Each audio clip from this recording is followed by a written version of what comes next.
Hello বন্ধুরা, HD লাইফে তোমাদের সবাইকে স্বাগত।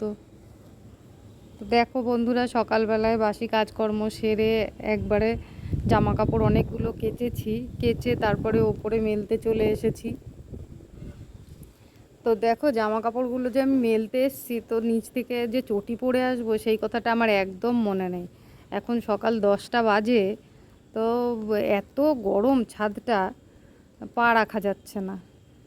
তারপরে আবার চিন্তা করলাম আবার ওই চটি আনতে যাব, আবার এসে আবার মেলবো, থাক একটু কষ্ট করে মেলে দিয়ে একবারে নামি। সেই জন্য নিচে গেলাম না, তাড়াতাড়ি করে জামা কাপড়গুলো মেলছি।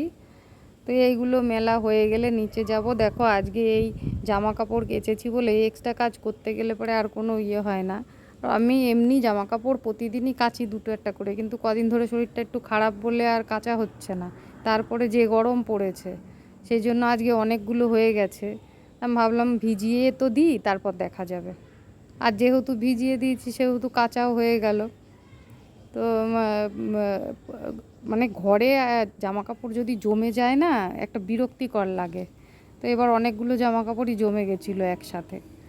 তো সেই জন্য আর আমি ভেজাতে গেলে পরে আমি কি করি, আর মানে বাকি থাকে না, একটা একটা করে বের করতেই থাকি, তারপরে সবই ভিজিয়ে দিই। তো যাই হোক, আমার হয়ে গেছে মেলা।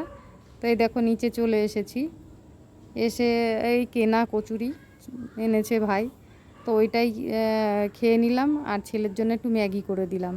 এই দেখো ম্যাগি ওকে দিয়ে দেবো এখন খেতে, দিয়ে আমি রান্নাঘরে যাব। তো দেখো বন্ধুরা, চলে এসেছি রান্নাঘরে। আর এখানে এই যে ইলিশ মাছ আর ডাঁটা কেটে নিয়েছি, ইলিশ মাছটাও ধুয়ে রেখেছি।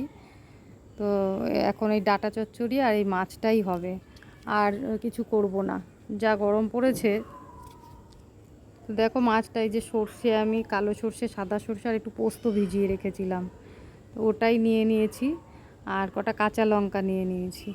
আজকেও মাছটা ভাপাই করব। আমাদের ঘরে না এই ইলিশ মাছ আসলে বেশিরভাগই এইভাবে ভাপা করলে পরে সবাই খুব ভালো খায়। সবাই বলতে তার মধ্যে আমিও আছি। আর ভাই বেগুন দিয়ে ঝোল খেতে ভালোবাসে, তো যখন ইচ্ছা করে ও বলে বেগুন দিয়ে ঝোল করে দিতে, সেদিন সেরকম হয়। তো আজকে ওই বললো এইভাবে রান্না করতে, তো ভাবলাম এভাবেই করে ফেলি। আর এইভাবে রান্না করাটাও না একদম সহজ। তো ওই মশলাটা বেটে নিয়ে দেখো মশলা দিয়ে দিয়েছি, স্বাদ মতো লবণ দিয়ে দিলাম। এবার একটু হলুদ দেব,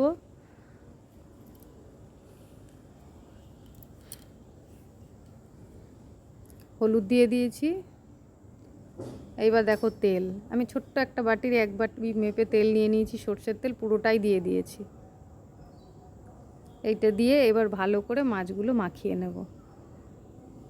যেহেতু এটা যখন ভাপা হবে, এটা তো আর কোনো নড়াচড়া হবে না, সেই কারণে যখন মশলাটা দিয়ে মাছটা মাখতে হয়, ভালো করে বেশ হাত দিয়ে ওই গায়ে মাখিয়ে মাখিয়ে দিলে পরে নুন হলুদটা ঝালটা ঠিক মতন মিশে যায়।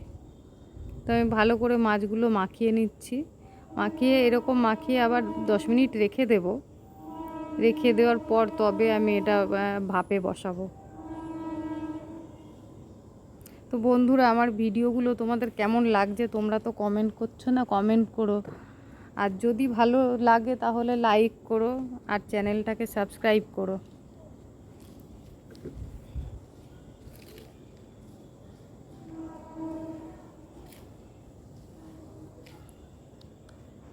তো দেখো বন্ধুরা, মাছটা আমি ভালো মতন মাখিয়ে নিয়েছি।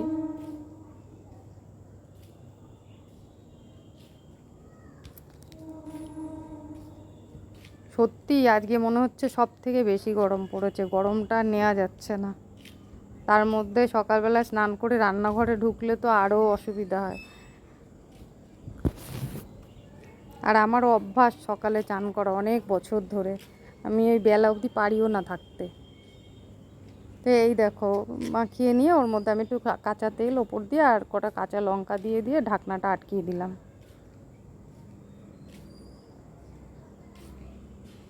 আর এদিকে একটা গামলার মধ্যে আমি জল বসিয়ে দিয়েছি, দেখো জলটা ফুটেও গেছে। তার মধ্যে একটা স্ট্যান্ড বসিয়ে দিয়েছি, ওর মধ্যেই বাটিটা বসিয়ে দিলাম। কড়াইতেই বসাতে পারতাম, কিন্তু কড়াইতে বসালে না এই যে জলটা ফুটে ফুটে কড়াইটা না ভেতরটা কালো হয়ে যায়। সেই কারণে ভাবলাম তাহলে অন্য কিছুতেই বসাই, তো এই গামলাটার মধ্যেই বসিয়ে দিলাম। তো দেখো বন্ধুরা, মাছটা হয়ে যাওয়ার পর এরকম দেখতে হয়েছে।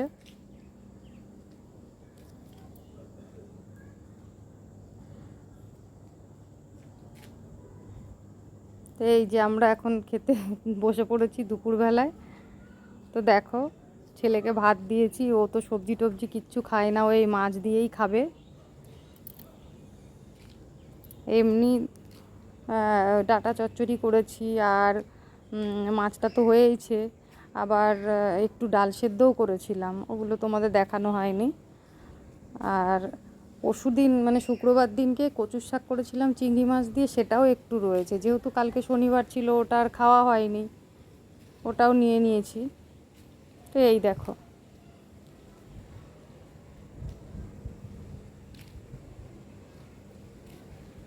তো বন্ধুরা, আজকের মতন ভিডিওটা এইটুকুই। ভালো লাগলে অবশ্যই লাইক